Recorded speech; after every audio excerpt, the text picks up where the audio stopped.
Assalamualaikum warahmatullahi wabarakatuh. Saya Faisal Dikusuma, Guru Bimbingan dan Konseling SMA Negeri 1 Pabuaran. Di sini akan menjelaskan bagaimana prospek ketika lulus SMA. Mau kemana? Kira-kira siswa itu bisa berlabuh. Apakah kuliah atau studi lanjut? Apakah kursus atau training?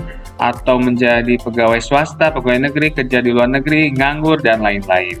Kita simak satu persatu ya. Nah, skema jalur karir siswa SMA atau MA. Pertama, kita harus mempertimbangkan syarat kelulusan ya. Syarat kelulusan apakah lulus atau tidak lulus. Nah, kalau misalnya lulus, ada dua pilihan yang bisa diambil. Pertama itu kuliah di perguruan tinggi, apakah itu negeri ataukah swasta. Dan yang kedua itu bisa mengikuti kursus atau training. Bisa melalui bimbel atau bimbingan belajar atau melalui LPK. Nah, tapi untuk yang tidak lulus, itu resikonya harus mengulang atau melanjutkan ke paket B, ya. Nah, setelah lulus SMA atau MA, mau kemana ya? Lulus SMA atau MA itu seperti yang disampaikan sebelumnya, bisa melanjutkan kuliah atau mengikuti kursus training. Jika melanjutkan kuliah, ada beberapa ranah keilmuan yang bisa dipilih, seperti misalnya ilmu sains, ilmu teknik, ilmu ekonomi, ilmu sosial politik, ilmu pertanian, ilmu kesehatan, dan masih banyak ilmu lainnya. Nah, dari keilmuan ini, kita bisa melanjutkan ke dunia kerja atau dunia usaha, yang artinya adalah meniti karir pada masa yang akan datang. Kemudian untuk kursus atau training, nah sekarang pun banyak tersedia berbagai lembaga kursus atau training. Bidangnya pun macam-macam, seperti halnya di perkuliahan. Nah, dari sini bisa melanjutkan untuk bekerja atau berwirausaha.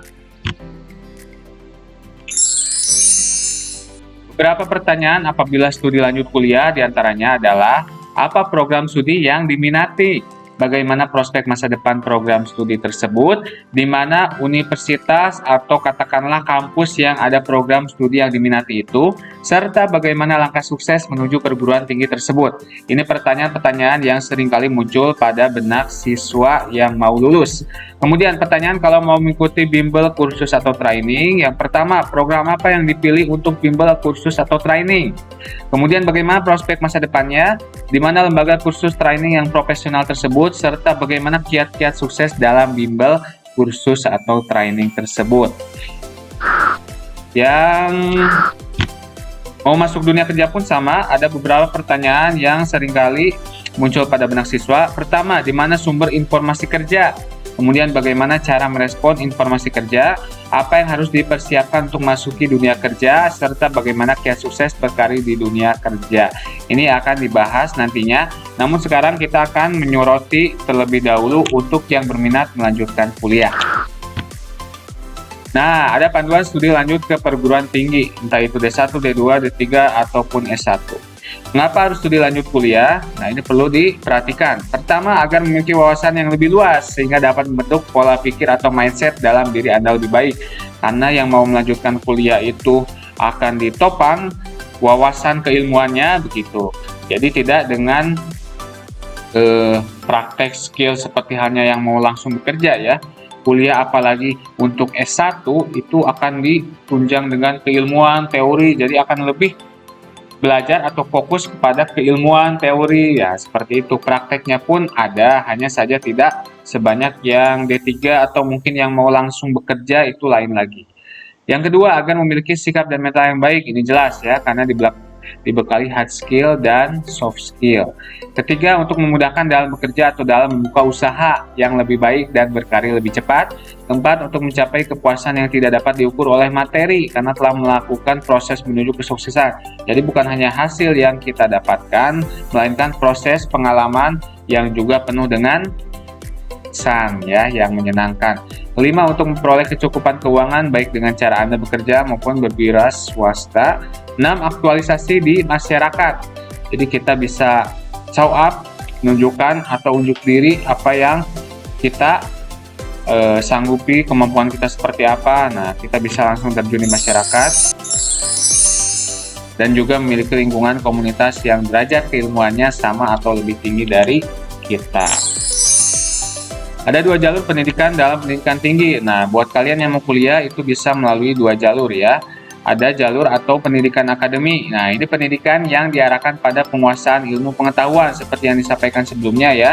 Jadi untuk memperluas wawasan ilmu pengetahuan, S1, S2, dan S3.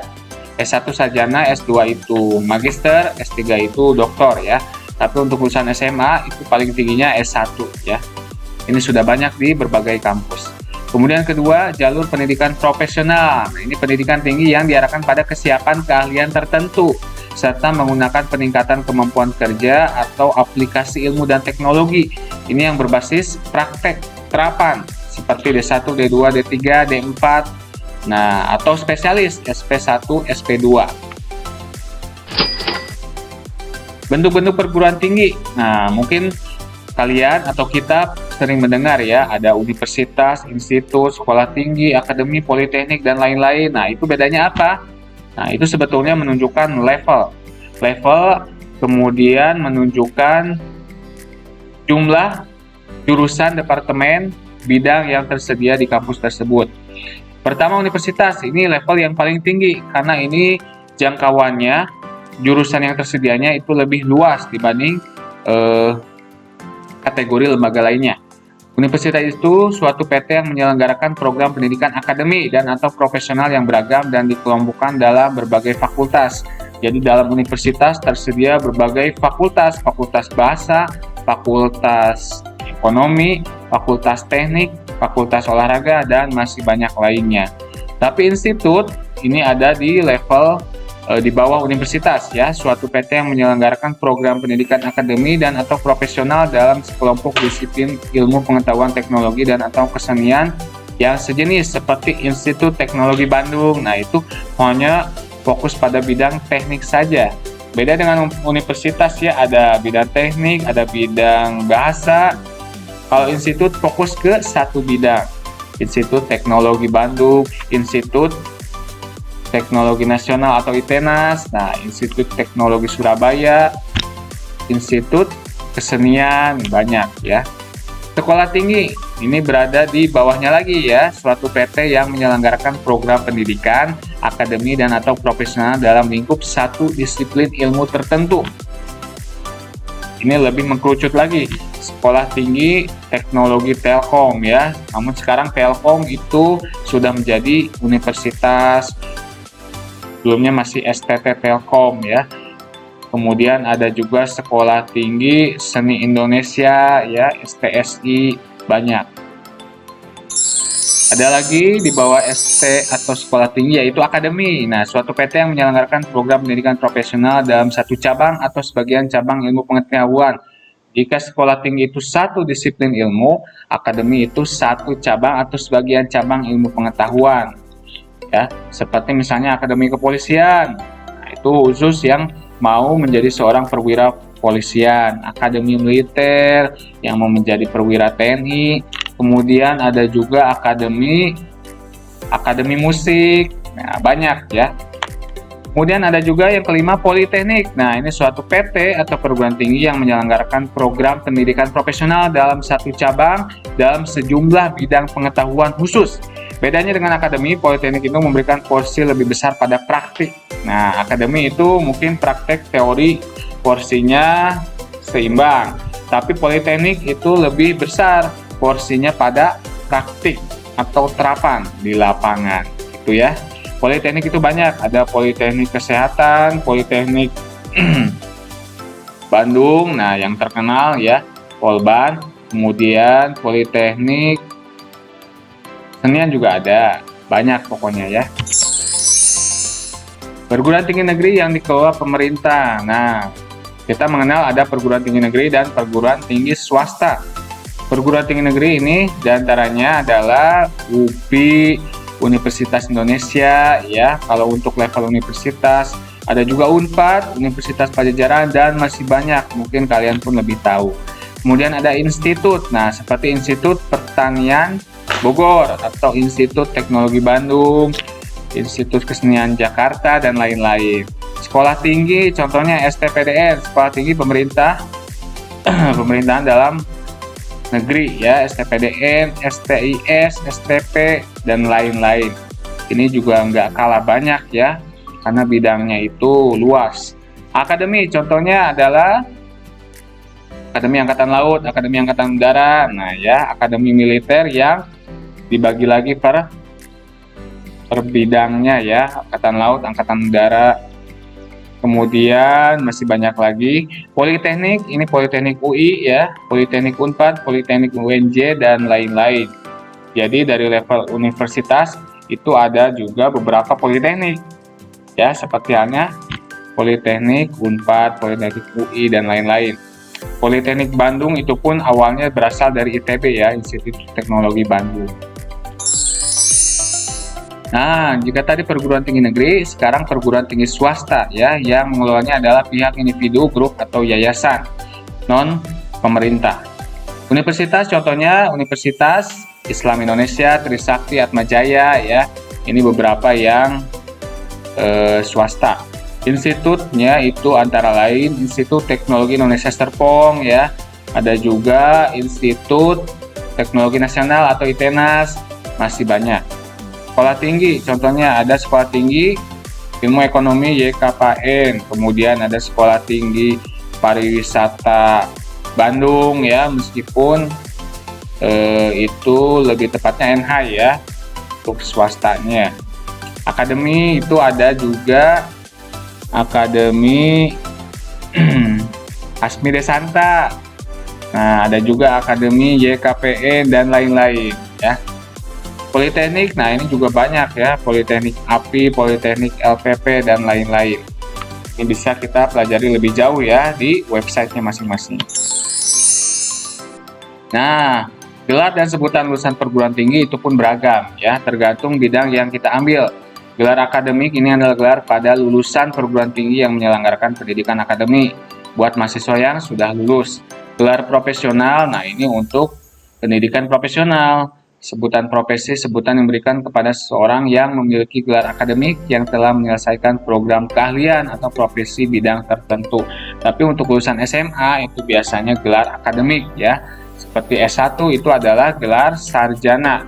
Tergantung bidang yang diambilnya. Kalau kita misalkan bergelut di bidang pendidikan ya, misalkan anggap saja jurusan bimbingan dan konseling, ini kan ranah pendidikan, jadi gelar yang diperolehnya adalah SPD alias sarjana pendidikan. Dan masih banyak program studi, tujuan dan prospek masa depan lainnya ya. Hal penting untuk kita ketahui dalam menentukan kemana kita akan lanjut kuliah itu adalah 4F, yaitu apa? Fokus primer, fokus bakat, fokus penjuruan, bidang studi atau program studi, serta fokus kemampuan. Nah, tips memilih program studi atau jurusan D1, D2, D3, dan S1 antara lain akademik. Pemahaman tentang program studi jelas ya, kalian harus mengetahui atau memahami bidang yang akan kalian ambil itu seperti apa. Kemudian kemampuan akademik, nah kemampuan kalian harus terlebih dahulu diukur dulu ya. Ini harus dikonsultasikan dengan guru BK atau psikolog. Kemudian non-akademik, nah ini menyesuaikan cita-cita, minat, dan bakat ya, masih bersambung dengan yang tadi, kemampuan. Kemudian faktor dan variabel pendukung lainnya seperti informasi yang sempurna, lokasi dan biaya, daya tampung jurusan, apalagi sekarang peminatnya makin hari semakin bertambah ya, semakin ketat persaingannya itu. Peluang diterimanya seperti apa, ini pun harus diukur secara akurat. Masa depan karir dan pekerjaan, artinya prospeknya seperti apa, itu pun harus kita perhatikan. Kita bisa menggali lebih jauh pada alumni-alumni yang sudah bekerja begitu, yang baru lulus. Nah, kita lihat prospeknya seperti apa. Tips memilih perguruan tinggi, reputasi jelas ya, reputasi kampus dan jurusan atau dikenal dengan status akreditasi ya. Kadang-kala ada kampus yang akreditasi A, tapi beberapa jurusannya masih B atau C. Nah, ini perlu kita telah dulu ya. Tapi ada juga yang sebaliknya. Artinya akreditasi jurusan dan akreditasi kampus itu tidak selalu sama. Kemudian fasilitas pendidikan ya, fasilitas sarana, prasarana, sumber daya manusia dan lain-lain. Prospek lulusannya, nah ini kita lihat bagaimana alumni di sana itu bekerja, bagaimana kualitasnya, bagaimana prestasi yang diraihnya, ditorehkannya. Nah, itu kita bisa cari lebih jauh. Biaya masuk ke perguruan tinggi negeri, nah ini pun beragam ya. Saat ini dikenal ada istilah UKT ya, uang kuliah tunggal, itu untuk yang perguruan tinggi negeri. Kalau perguruan tinggi swasta itu lebih banyak lagi biaya yang keluarnya ya, sesuai dengan kualitasnya. UKT sendiri untuk di perguruan tinggi negeri ya, buat kalian yang masuk ke perguruan tinggi negeri itu ada beberapa penggolongan ya, disesuaikan dengan keuangan atau penghasilan orang tua kalian. Fasilitas kegiatan mahasiswa, nah atau dikenal dengan istilah UKM, ini kegiatan mahasiswa. Kalau di SMA atau di sekolah itu eskul ya, ekstra kurikuler. Di sini namanya UKM, ini kegiatan mahasiswa. Ini pun jadi penopang mutu kampus itu sendiri. Nah, jaringan kerjasama, nah ini pun penting ya, networking, relasi atau link setelah kalian masuk ke perguruan tinggi negeri. Nah, prospek kedepannya, jaringan kerjasama, lulusannya itu seperti apa, itu juga jadi penunjang mutu perguruan tinggi itu. Biar sukses masuk perguruan tinggi negeri atau swasta, ada 5 faktor yang harus dikuasai untuk dapat masuk ke perguruan tinggi. Di antaranya adalah faktor teknis. Nah, ini jelas seperti administrasi, bagaimana prosedur masuk ke sana ya. Nah, semacam itu. Kemudian faktor psikologis, tentu saja ini mental kesiapan kita untuk mengikuti seleksi masuk ke sana itu seperti apa, seberapa siap. Ini harus kita konsultasikan ya dengan guru BK, orang tua dan lain-lain. Faktor penguasaan materi ya, materi akademik. Karena kalau misalnya masuk ke bidang tertentu, itu harus tahu materi pelajaran atau mapel, mata pelajaran yang diunggulkan untuk masuk ke situ itu apa.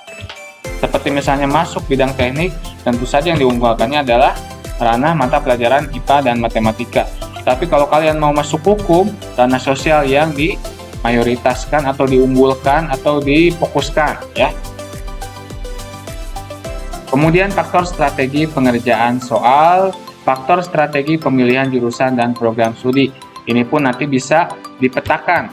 Karena kan untuk masuk kuliah itu ada beberapa jalurnya ya, jalur SNMPTN yang melalui nilai raport, kemudian ada jalur SBMPTN, jalur seleksi tes gitu ya, secara serentak, kemudian jalur mandiri ya.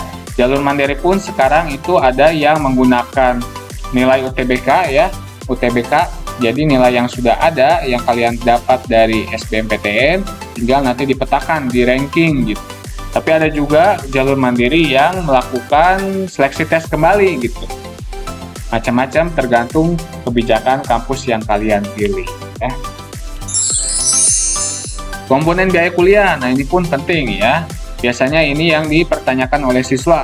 Kalau kesini daftarnya berapa biaya kuliahnya gitu. Biaya untuk membeli formulir pendaftaran, nah ini hampir selalu ada ya, harus selalu disiapkan. Biaya mengikuti ujian masuk, meskipun biaya ini belum menjamin lulus atau tidak ya, ini baru biaya untuk mengikuti tes, mengikuti seleksi itu. Kemudian biaya yang dibayar sekali menjelang masa perkuliahan alias uang pangkal ya, uang pangkal kuliah. Kemudian biaya yang harus dibayar per semester ya, biaya per semester.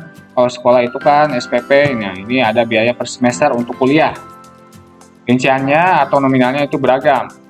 Kemudian biaya perlengkapan kuliah, ada jaster dan lain-lain ya. Biaya yang bersifat insidental, nah ini sewaktu-waktu, kondisional sifatnya. Biaya bulanan untuk indekos dan perbelanjaan bulanan, nah ini buat kalian yang mau merantau, yang kampusnya jauh dari lokasi tempat tinggal, tentu saja kalian harus siap-siap untuk kos, kontrak. Syukur-syukur ada saudara yang bisa ditumpangin ya.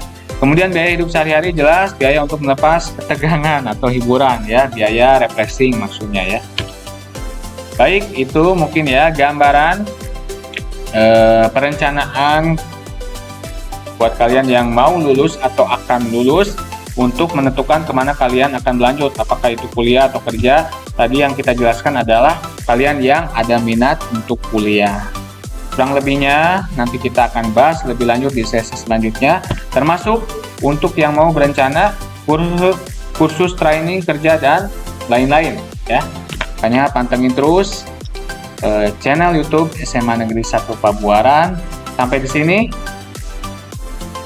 kita ketemu lagi nanti ya. Wassalamualaikum warahmatullahi wabarakatuh. Jangan lupa subscribe, like, dan share serta komen akun channel YouTube SMA Negeri 1 Pabuaran.